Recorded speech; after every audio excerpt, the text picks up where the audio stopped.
Hi everyone. Welcome back to It's Not the 6 o'clock news. I'm hoping this is information for a new reality, whatever you want that reality to be. So this week we're going to be talking about what's next for humanity. Is it written in the stars?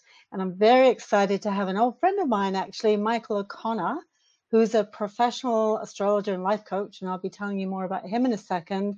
And he's going to be giving his some of his insights about the bigger picture of everything that's going on right now, the coronavirus, the Black Lives Matter, Me Too movement. There's lots of stuff happening, as we know, and there's lots of different versions of the truth flying out there about all of that. So we're just going to take a different look at different thoughts and stories and just see how Michael can put that in a bigger context for us, so we can maybe make up our mind from that point of view or not. So this is just information that's put out there for you. I'm not taking any viewpoint in here today. I'm just giving you an opportunity to choose what you feel is your truth. So if some of you don't know me, I am Natasha J. Rosewood. I'm a quantum healer, spirit coach, author of a few books. One of them is right behind me. I think I'm psychic and you can be too. And I do help people develop their intuition. And if you don't know what the truth is, I always recommend you listen to your own inner voice, because that information is coming from a very good source. And if you like these Facebook Lives, they are going up onto YouTube. So please watch them there and hit like, comment, subscribe, or hit the bell. Love to know that this information is helping you in some way and hopefully inspiring you. So what is next for humanity? Apparently, we're coming out of phase 1 of this virus. And there are lots of people out there with different versions. I don't know about you, but I'm being inundated with different videos. This is the truth. This is the truth. And I don't know which one is true. So I've asked Michael to come in and give us some information. So for those of you who don't know Michael, welcome. Thank you for coming on, Michael. Thank you, Natasha. Yeah, it's lovely having you. Lovely seeing you again. And it's been a while, since about a year or two since I think we did an exchange session last time, didn't we? Yes, we did. Yes. Oh, and I have to tell you, you were right. You said I'd be doing more past life regressions. And I'm doing something called quantum healing now, which is a very similar, it's kind of a similar thing to past life. Okay. Because you're a professional you're a transpersonal hypnotherapist, right? I'm trained in that, yes. Yeah, so that's kind of, you understand how that works in getting people to deal with all their garbage and then release that, turn it around into something positive, and then move forward with a new reality. So Michael has helped thousands of people all around the world, both with developing greater self-awareness and also giving them success in their outer lives, personally and professionally. He has a Bachelor of Arts in Life Coaching. He's got certifications in transpersonal therapy, NLP, and birth order psychology. Now, that's a topic I want to talk to you about one of these days, Michael. So that's a separate show. Okay, so I have to ask you, and this is a question that people have asked me as a clairvoyant, did I see the virus coming? And my response is, in 1985, back even before I was really acknowledging that I had this psychic visionary ability, I got a message from some very high dimensional beings that there would come a time when the energy would really accelerate, everything would be amplified, the consciousness on the planet would kind of separate into two. Those that wanted to rise up and be of the light would do that, and there would be those that would kind of stay in the lower frequencies. And it was almost like they were showing me a tidal wave coming through the planet and washing away. It was a cleansing, metaphorically. And those who were of the light would initially feel like they were drowning, but then they would rise up and swim with this new tide. Whereas the people of the old pedagogy, shall we say, who wanted to hang on to control very tightly, like clinging to the table legs, they would maybe drown and not survive it. So I understood from that but there would be a cleansing of the planet, and maybe that was what I was seeing was ascension. Can you relate to that at all, astrologically? Well, in some respects, I can. There's a few models of looking at where humanity's at, you could say, in the larger paradigm perspective of things. And it appears that we are on an ascension process. I tend to subscribe to the East Indian model of the yugas. The yugas go from iron to bronze, silver, and to gold, ages. There are these ages. And in a rather linear sense, you have to go from one to the other, just like you're going from winter, which would be iron, to the early spring, which would be bronze, excuse me. Then you'd come into later spring, and which would be silver, and then you come into the gold age, which is summer, and then it reverses that order. So it goes iron, bronze, silver, gold, silver, bronze, iron. Oh. Yeah, it goes like that. And it's a 26,000 year period, which parallels the progression, what's called the precession of the equinoxes. So is that to do with the Mayan? No, so that's putting it. Yeah. No, no. The Mayan, all ancient, all larger frameworks of astrology tap into the precessional cycle. The precessional cycle is what gives us the age of Aquarius. Okay. The age of Pisces, age of Aquarius, and so on. So there's two ways of looking at it. One is that we are really, humanity as a whole, according to that, is only rather early in the Bronze Age. We're not in the Silver Age. We're not in the Gold Age. It's going to take a fair amount of time to get there. Okay. Now, on the other hand, more Western astrology-wise, we are now in the age of Aquarius. This is the early, we're in the dawning stages. If 6 a.m. were dawn in the age of Aquarius, it's like about 6:15 in the morning. It's very early in this age, by the way. So does that mean we're very early in our evolution as well? In the greater scheme of things in this model, yes, we're not as advanced as it would seem.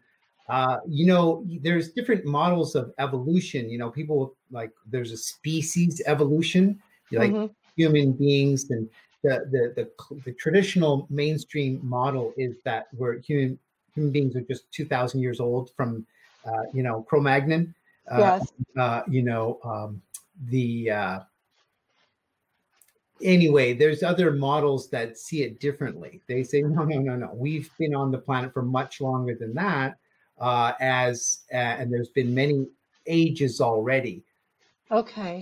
Edgar Cayce, for example, though, he presents us that having humanity in its modern expression has peaked already about 3 times, but there's been this rise and fall.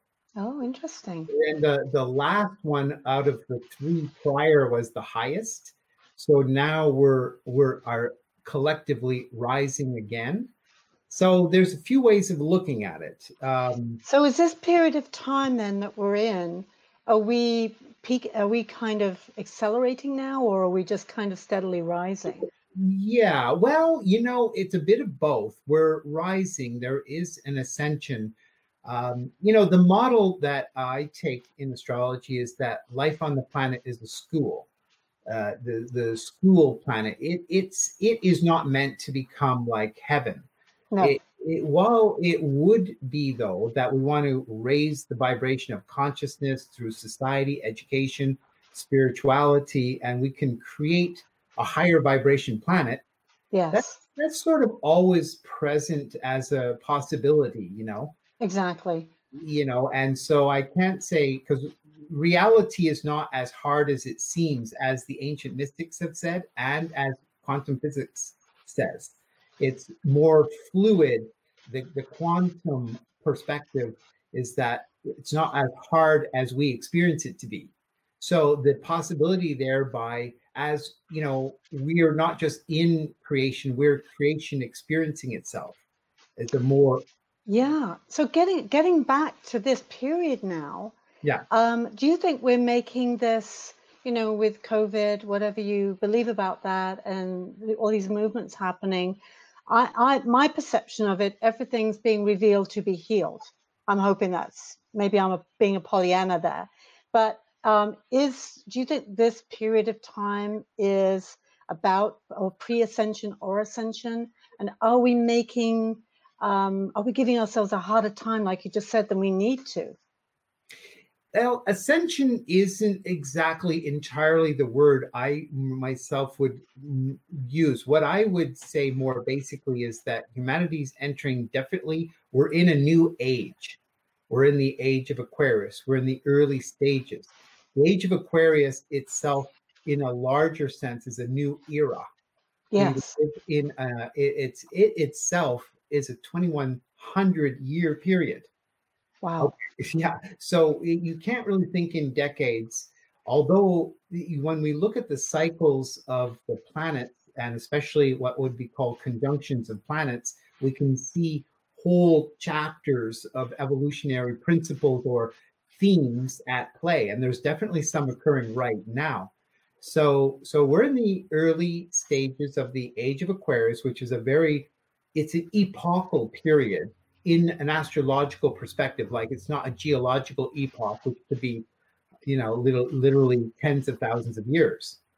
Okay. Yeah, Like, if you exactly. look at nature and geology and cosmology, and it's like a couple of thousand years is not a long time. No. But when you look at humanity in a more everyday sense, and you talk about a 2150-year age, Yes. you go, holy smokes, right? It's What like, about me? It's all about me, in this little time warp that we have, right? yeah. So it's like a new age. Yes.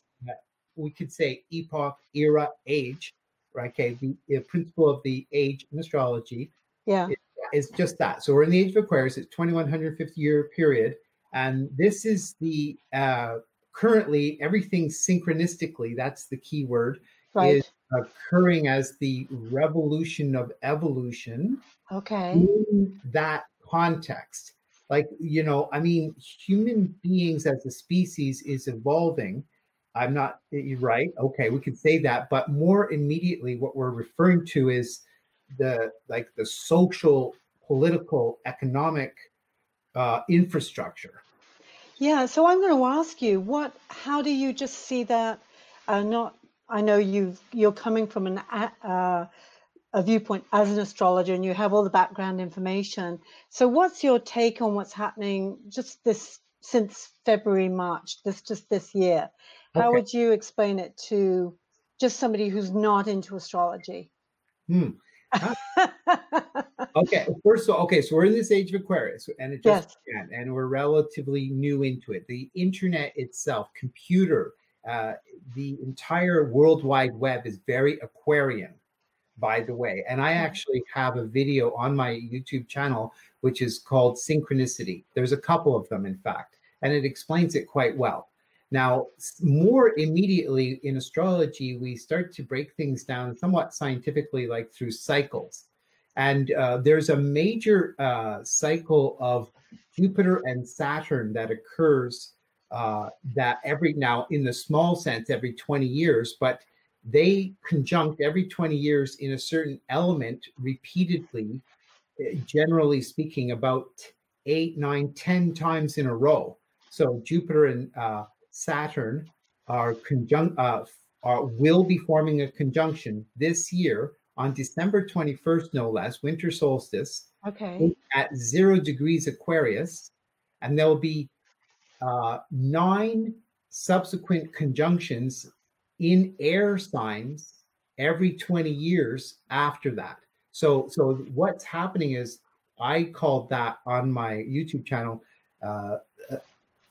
the astrology of 2020 and the dawning of a new era.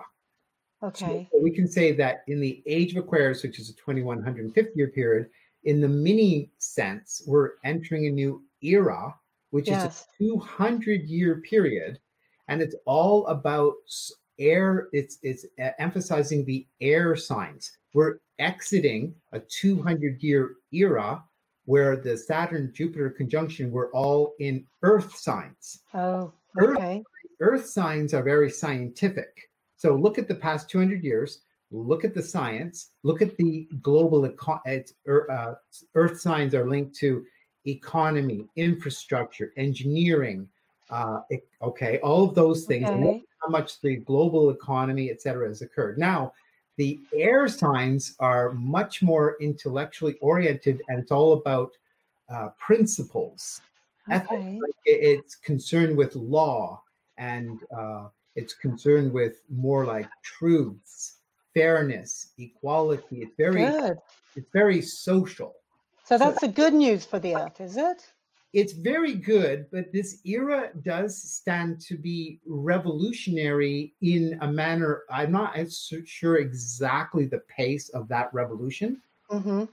We're coming out of we're entering into a global village purely by virtue of technology, right? Mm-hmm. So whether we like it or not, or believe it or not, or want it or not, we have a nationalistic model currently, but Mm-hmm. already economically multinationalism exists within the context of it, Yes. right?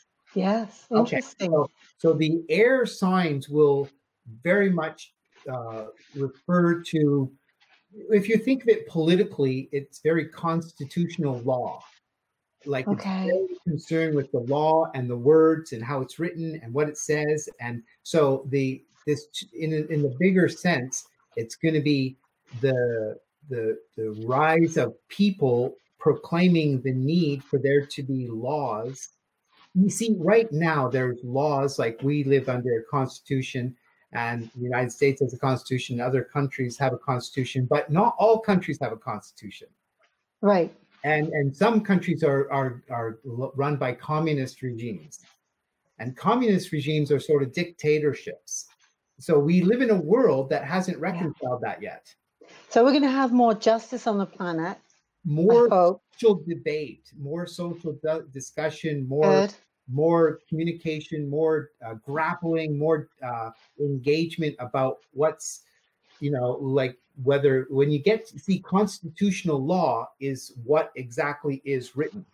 Yes. Literally, they're Right. concerned about the letter.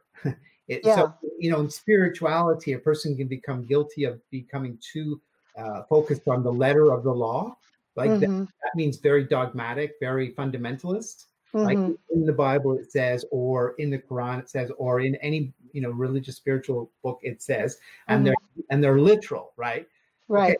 that is a bit of an issue because it's interpretive. But when it comes to the law, which itself is complicated because it's interpretive too, it's more important how it's written, and Yeah. it kind of Exactly. needs to be updated periodically. It's true, but who updates it, how they update it, and it's very, very important for society, by the way. So it's a bit more earthy than ascending to higher dimensions, although admittedly, like a civilization, a society that's civilized, that question of what does that look like, what does that mean, if we have a very strong global, see, I'm personally believing that what's going to emerge out of it is a global constitution.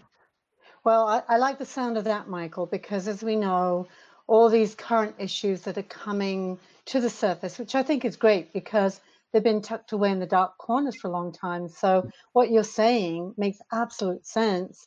And I'm very excited about the age of the focus on the air. I'm a bit airy myself, so I really like that. And I'm all about justice, being a Taurus, not a tourist. But is that bad news for the earth signs, or is that just kind of a No, general energy no, influence? no. Yeah, it's more general. No, air signs aren't just that, they're mind, Right. intellect, words. Like when we look at the world, I mean, we all are surrounded by knowledge, information, philosophy, wisdom, whatever form. It's not like it's new.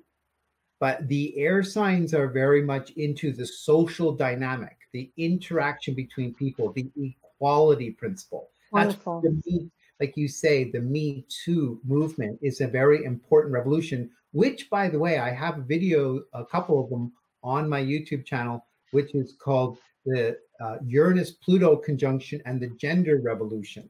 Okay. If Well, that'll anybody, be interesting. yeah, it's a bit, I probably should and could update it because it's a bit astrological, but still, like looking at it would be enough to get the point. And by the way, that conjunction of Uranus and Pluto. So remember, in astrology, we frame time by the conjunction of planets. So when two planets conjunct from the perspective of the Earth, that means they align. They're in the same position because they all move. Is that synchronicity? The same thing as synchronicity? No, no, No, no. no, no. All the planets move at different speeds. Right. Okay, so when they, from our perspective, align in the sky at the same time, that begins a new cycle. Okay. And then the moment that cycle begins is a birth moment. It's like that's where the synchronicity comes in. So astrologers study the symbolic moment, like see when a baby, you or I, take a first breath, any person born, they take a first breath, an astrology chart is cast for that first breath moment. So, but in generic terms, what's called mundane astrology, it occurs when the two planets form a conjunction. Or you can also do it when a planet enters a new sign, or when there's an event like a solstice or equinox. Okay. These various events, but generally it's the conjunction of two planets most prominently. Okay. So, yeah. So this year, I mean, I don't want to harp on this too much, but as we know in the beginning of the show, we talked about all these different videos and versions that people have of this time. Just from a general point of view, you mentioned the economic reset, and and the justice coming in. Is there anything specific that you think, generally speaking, we humans need to be focused toward so that we do create a better sense of community in our global village? Yeah, that's a good question. First of all, going back just briefly about the Me Too movement. So in 1965, go figure, right in the mid 60s, with the women's liberation movement occurring, there was a Uranus-Pluto conjunction. That conjunction of those two planets will take 140 years. So until 2104. Wow. Okay, until the year 2104, that cycle will continue. Wow. And that cycle was very clearly and evidently indicative of the gender revolution. So a portion of the revolution is the equality of men and women, which is nature's natural order of things. Yes. Right? The notion of male dominance is just a brute mentality. It's not civilization. No. It's a might is right consciousness. Yes. So one of the foundational principles of the new global village is male-female equality, gender equality.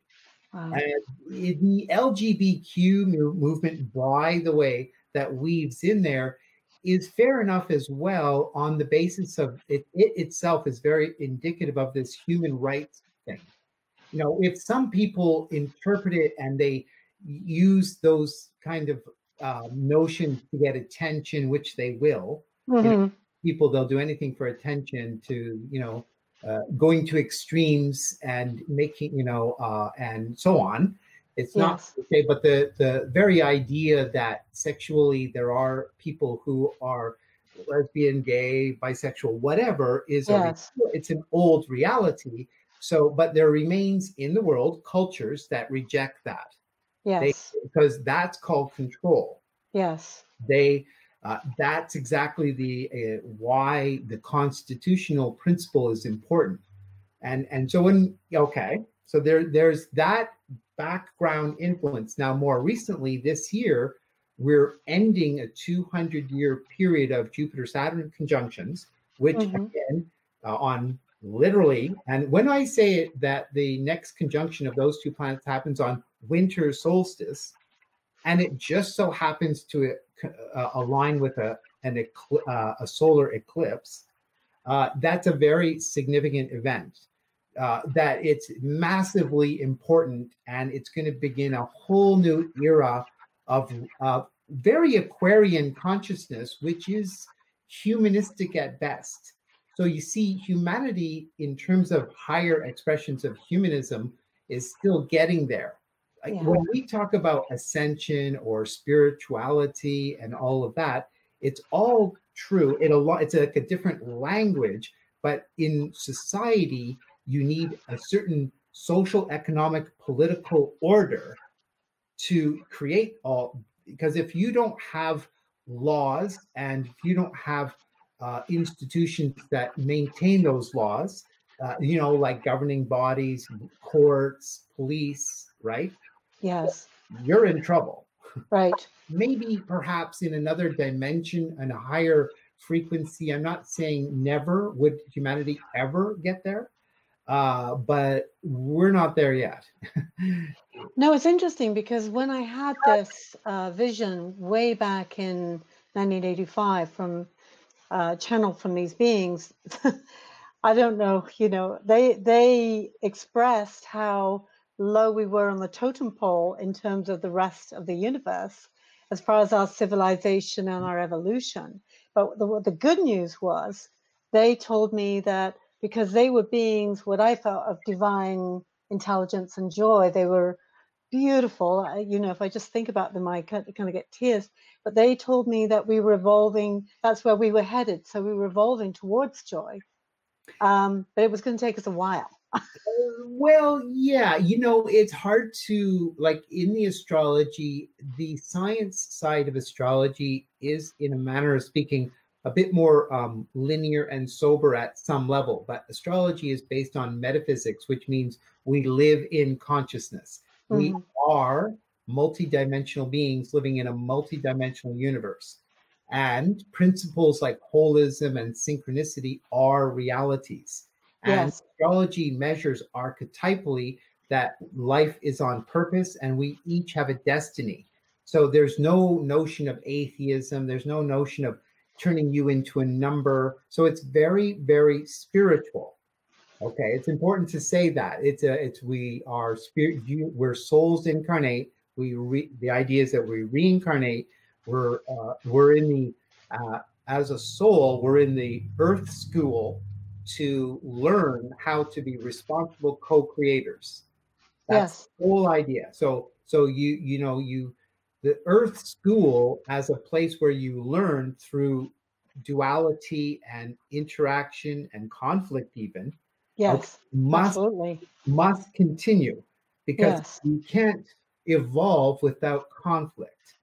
Right. Because you've got to have the positive and the negative kind of thing. Or is it the resistance? Is it the resistance that we need to? It's the interaction of light and dark. Yes. Yes, it's the resistance. Like, human beings, if we don't have opposition and, something, we kind of get bored. We want to climb that mountain. We want to play chess. We want to, like little kids will wrestle, or. Wait. Right? I remember you telling me, Michael, I had this very challenging family.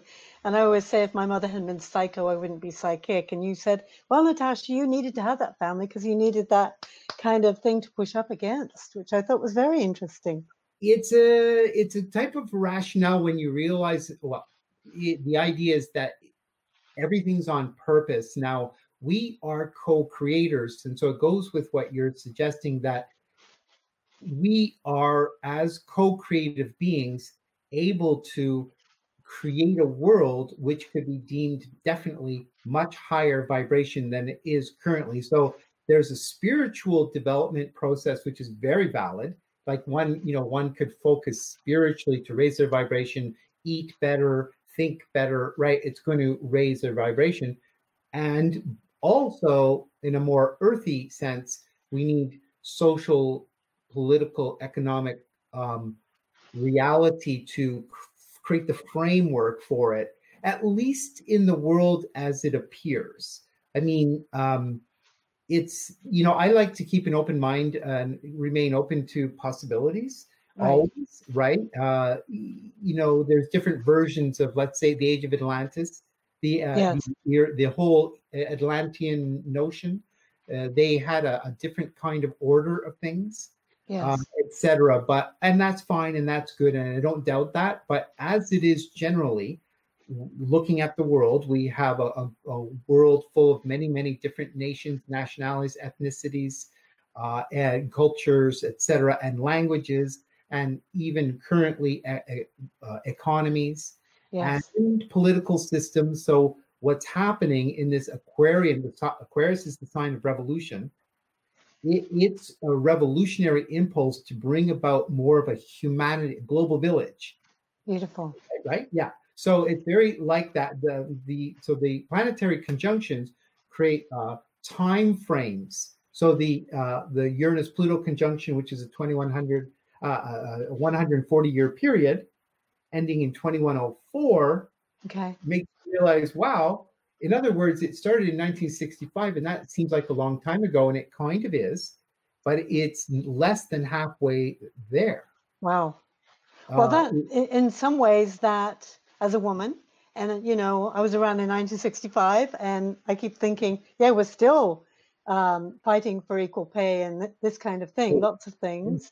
It's good in a way to know that, okay, we're doing this slowly and steadily, and it's going to be around for a while. So in some ways, that gives me a bit of comfort.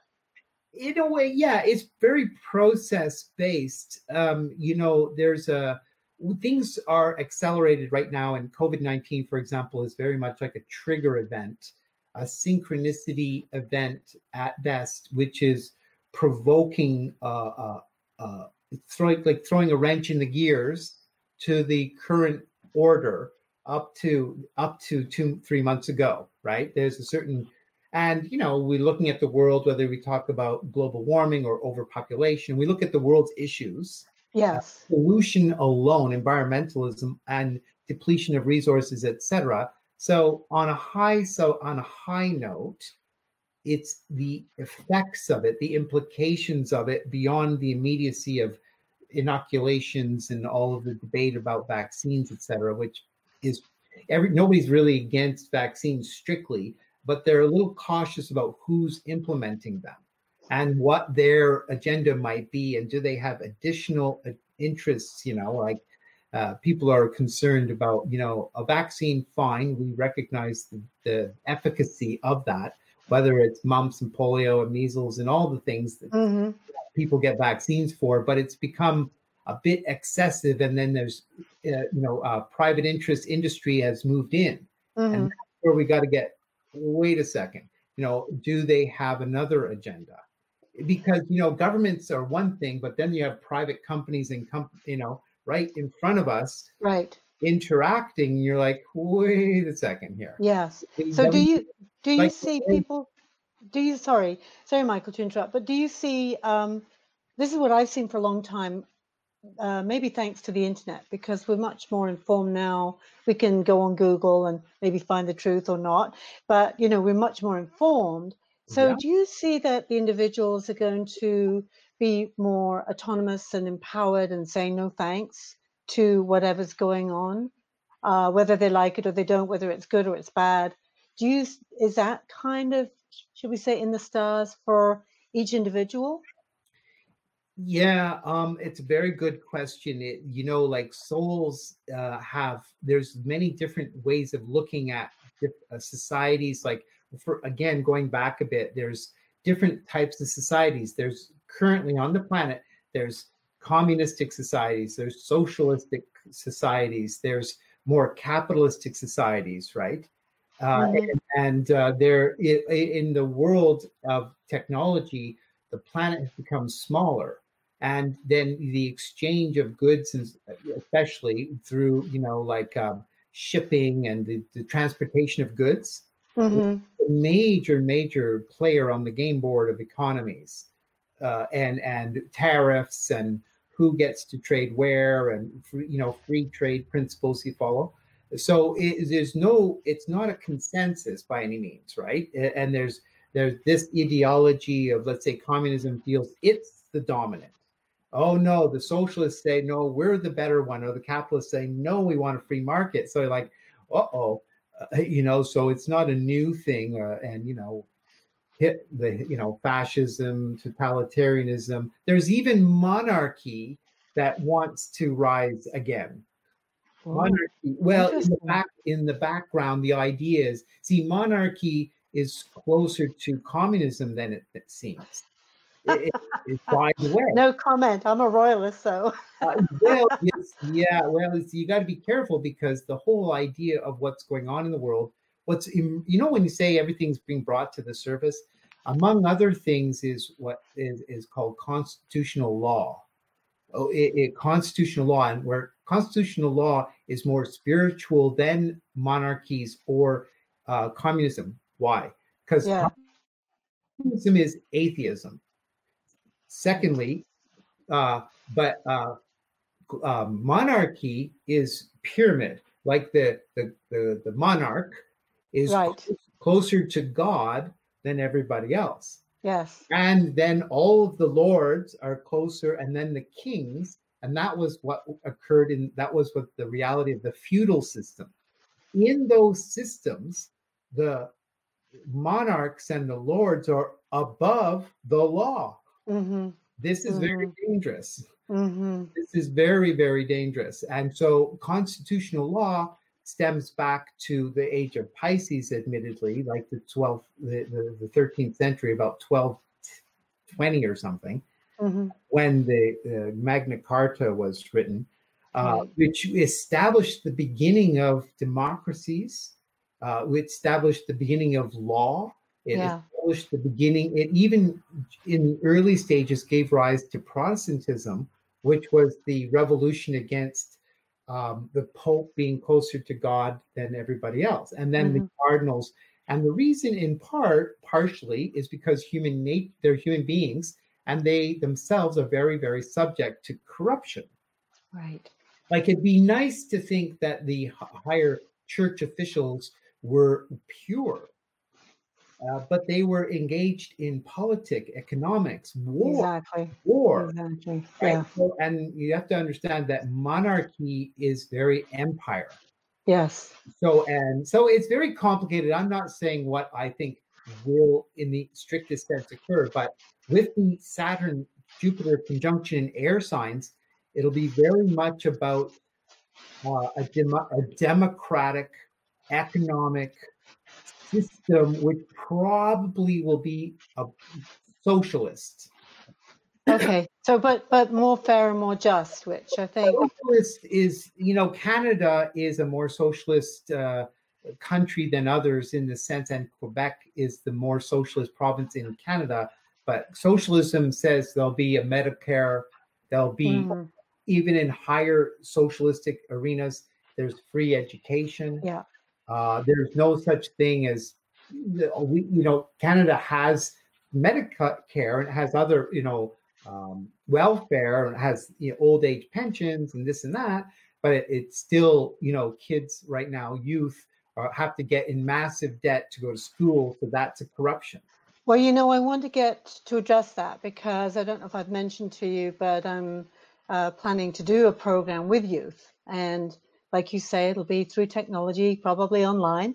But I hear a lot of young people, and it really bothers me how many young people, and just a friend of mine last week said on a show that she's got 4 teens, and they're going, well, is there a future for us? Are they just going to be robots? So we're going to actually have jobs. So from an astrological point of view, are you able to kind of give them a hopeful message about what the world will look like for them? Well, this is where, the revolution of the internet is liberating people. Increasingly, people, like, information and data is the new economy. So the answer is yes. Like, you see, we have mastered technology. But we're in a political economic system, which is the old that is dovetailing with the new.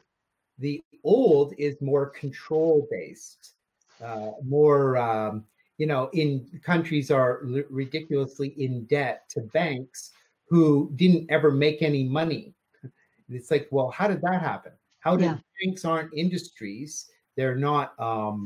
They don't produce anything. They don't manufacture anything. They manage the money. But when countries become indebted to banks, you think, wait a second, how did that happen? That there's sort of an error here. Like they don't make anything.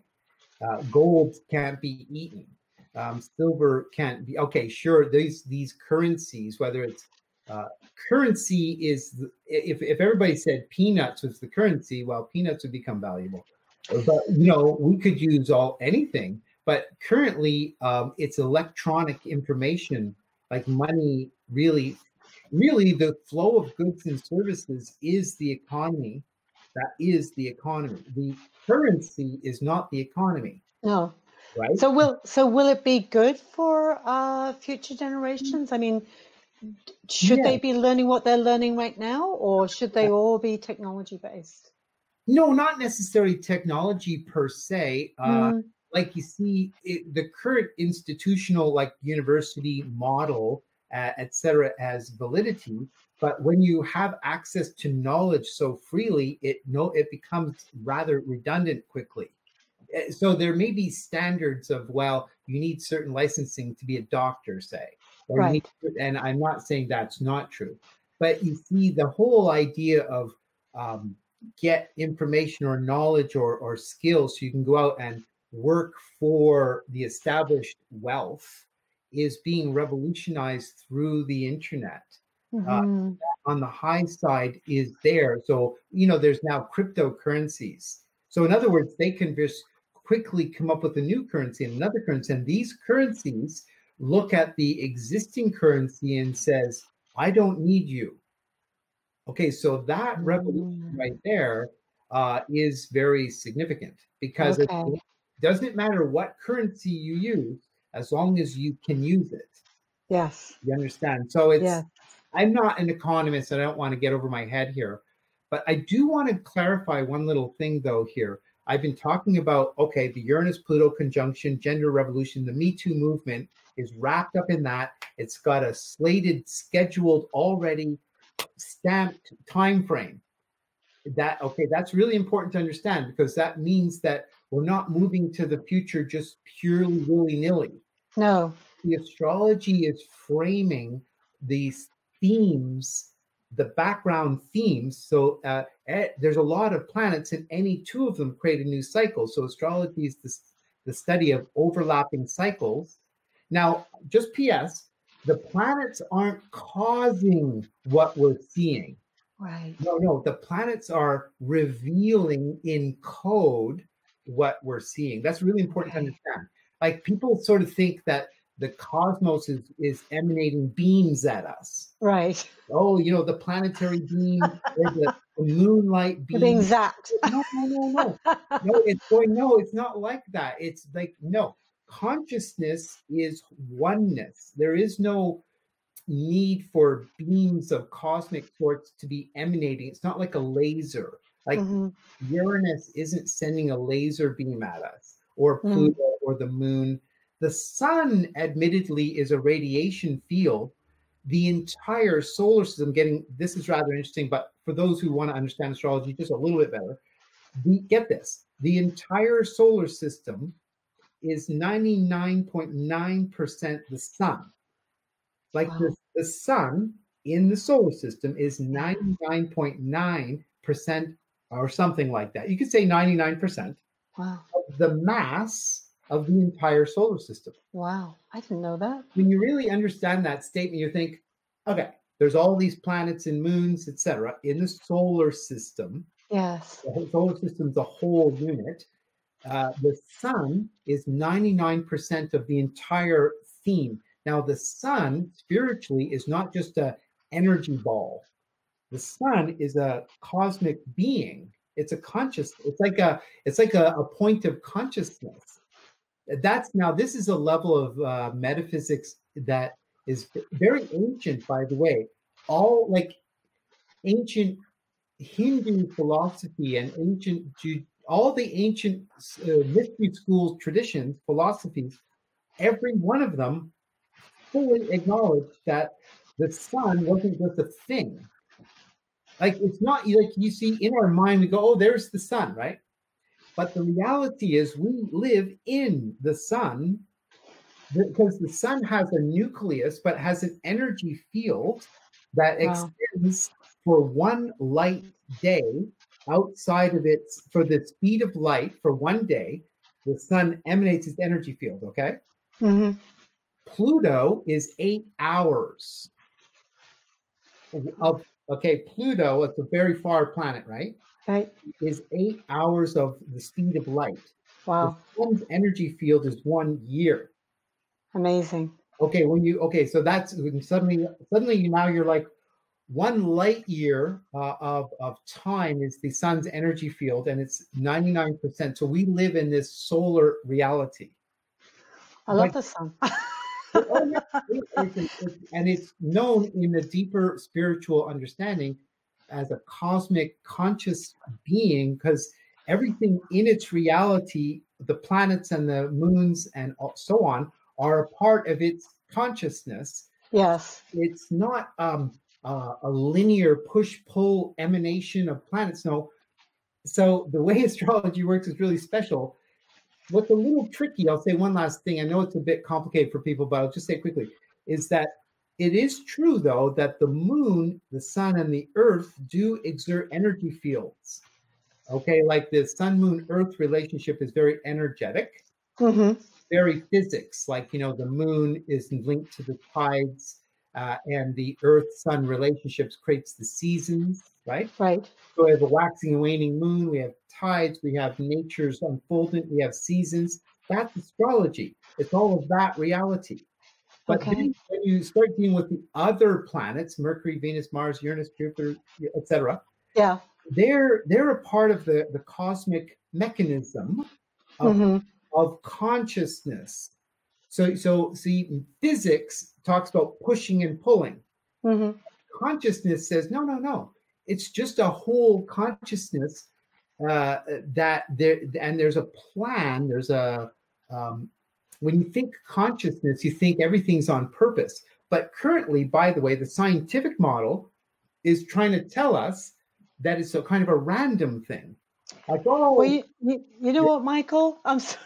I could listen to you all day because it's so fascinating when it ties into what I do. I see, as you know, I see visions. I'm clairvoyant, clairaudient, and for me, it's I could really take a big course from you. And I do know that you've got videos on YouTube where people can go there and learn more about yeah, what we've been talking today about synchronicity and that kind of thing. yes, And I know we could have a 5-hour show with you, no right, doubt. yeah, But I'm just going to, because we're coming up to time now, I just wanted to thank you so much for coming on. And, it's so interesting because I think it's good for people to get the bigger picture. And I like what you said about consciousness. It's like, it's not driving us and we're not being zapped by anything in particular, no, but we really have an opportunity. I want to say, I don't know if I'm framing that right, to utilize the energy that's coming, that's around, and make the most of it. Is that correct? yes. Few things more. The conjunction of planets frame time and themes of time. Okay, so the one I didn't mention, which is one of the more significant ones, is what's called the Saturn-Pluto conjunction. It occurs every 35 years. On my YouTube channel, you would see what's called the Saturn-Pluto conjunction and the economic reset. Okay, That's that's interesting. that's a very significant event. In the 1914, there was the establishment of the Federal Reserve, and there was a Saturn-Pluto conjunction.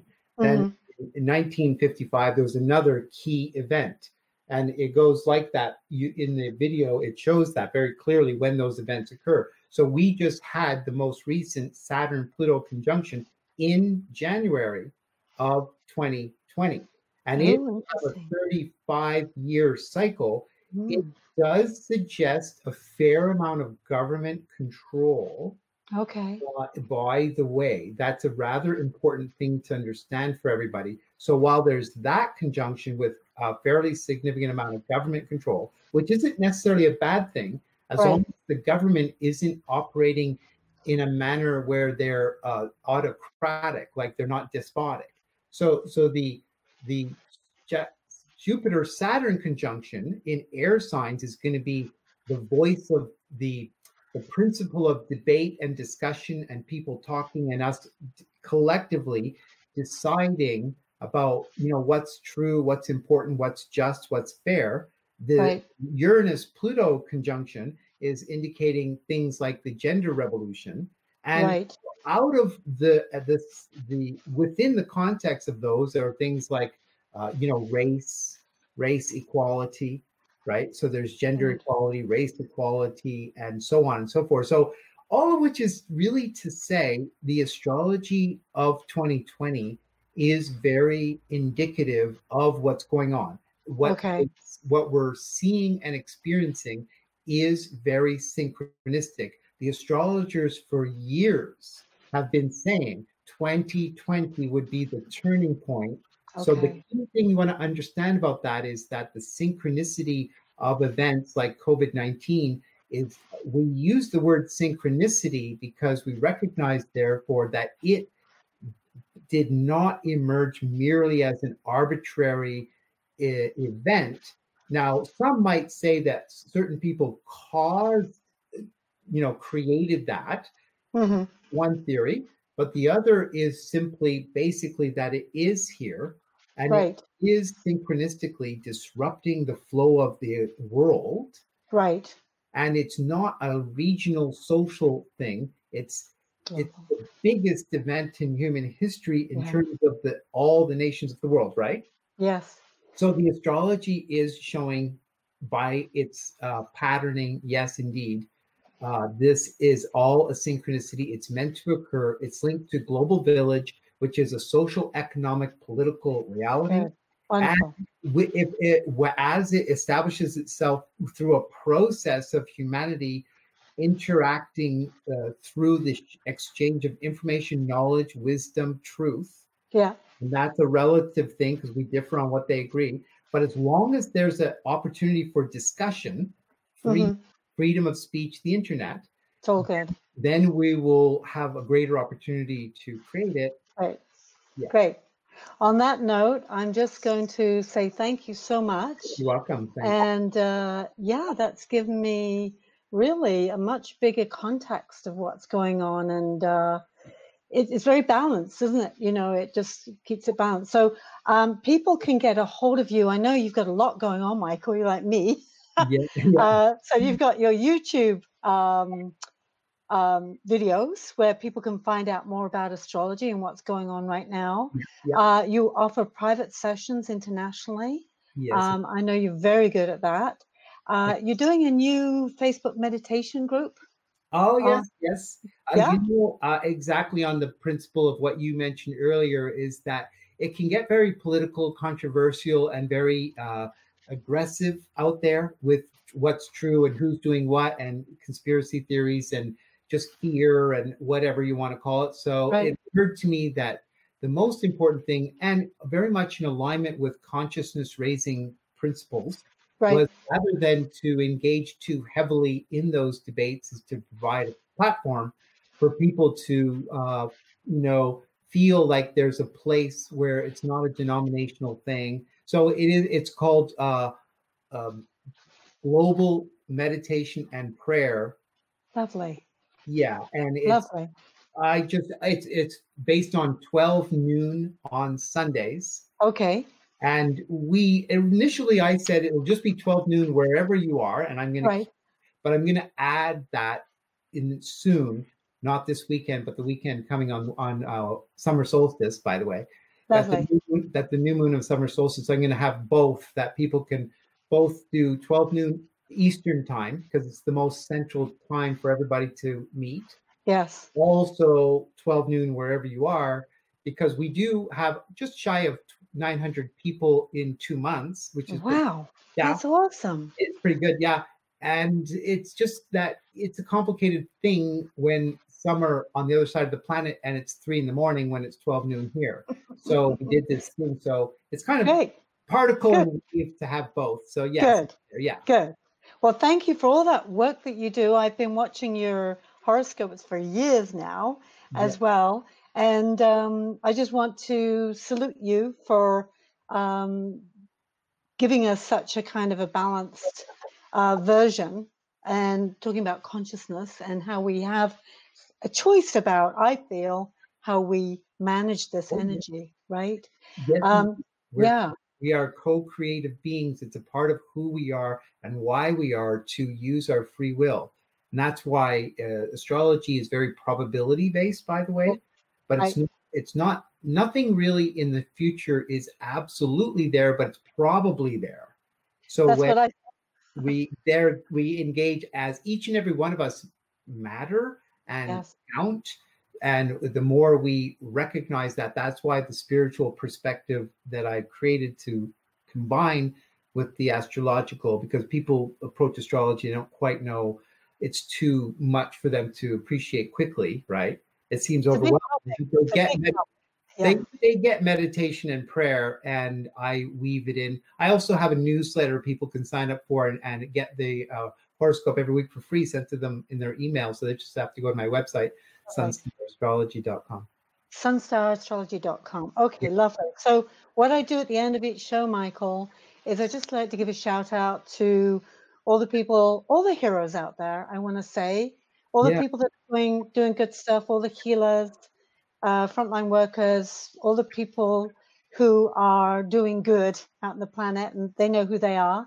And I want to say something just about people, and Michael and I talked about this earlier before the interview, that good people aren't all good and bad people aren't all bad. You know, we all behave badly some of the time. So in these times, I really want to encourage people to be very compassionate and be patient and just look at the deeper reason. If somebody's behaving badly, there's something going on in their lives that's not working for them. So to ask that question instead of reacting to somebody behaving badly, say what's really going on with them and just step back and have compassion. So I'm just going to do a little meditation here, Michael, with the audience. Just ask you to close your eyes as a way of finishing off the show, being very grateful to Michael. So taking a nice deep breath in through the nose and exhaling through the mouth and just allowing anything that's in your physical being or your spirit being that you don't want to be there, any tension, pain, or resistance at this time, just let it go. And I encourage you to imagine a rose crystal bowl floating above your lap and just expelling anything you don't want into that rose crystal bowl. So breathe in nice, clean, oxygenated air to fill your being with vitality, intelligence, love, compassion, and know that you are important, you do matter, you are safe, you are a miracle. The fact that you are here on this earth to live through your lifetime at this time, you are part of this, and for you to be the best person that you can possibly be in these interesting times. Take a nice deep breath in. Fill yourself up with that wonderful potential, that beautiful joy, and that divine intelligence. Amen. So be it, and so it is. amen. Amen. So it is. Thank Thank you. you, everybody, and thank you, Mike. Thank you, everybody. Okay, thank you. Blessings. Blessings. Bye for now. Bye.